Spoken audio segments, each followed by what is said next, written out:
యోహాను రాసిన ప్రకటన గ్రంథము 4వ అధ్యాయము. ఈ సంగతులు జరిగిన తరువాత నేను చూడగా, అదిగో పరలోకమందు ఒక తలుపు తెరవబడి ఉండెను. మరియు నేను మొదట వినిన స్వరము బోరధ్వని వలె నాతో మాటలాడగా వింటిని. ఆ మాటలాడిన వాడు, ఇక్కడికి ఎక్కి రమ్ము, ఇక మీదట జరగవలసిన వాటిని నీకు కనుపరచెదనెను. వెంటనే నేను ఆత్మవశుడనైతిని. అదిగో పరలోకమందు ఒక సింహాసనము వేయబడి ఉండెను. సింహాసనమునందు ఒకడు ఆసీనుడై ఉండెను. ఆసీనుడైన వాడు దృష్టికి సూర్యకాంత పద్మరాగములను పోలినవాడు. మరకతము వలె ప్రకాశించు ఇంద్రధనుస్సు సింహాసనమును ఆవరించి ఉండెను. సింహాసనము చుట్టూ 24 సింహాసనములుండెను.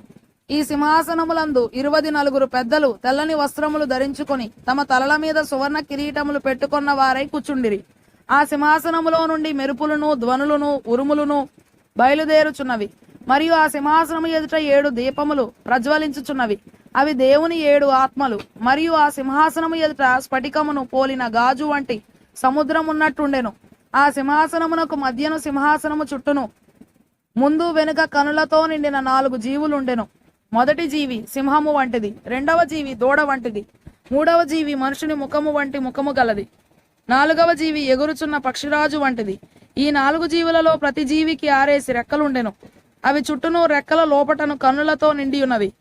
అవి భూత వర్తమాన భవిష్యత్ కాలములలో ఉండు సర్వాధికారియు దేవుడునగు ప్రభు పరిశుద్ధుడు, పరిశుద్ధుడు, పరిశుద్ధుడు అని మానక రాత్రింబగళ్ళు చెప్పుచుండును.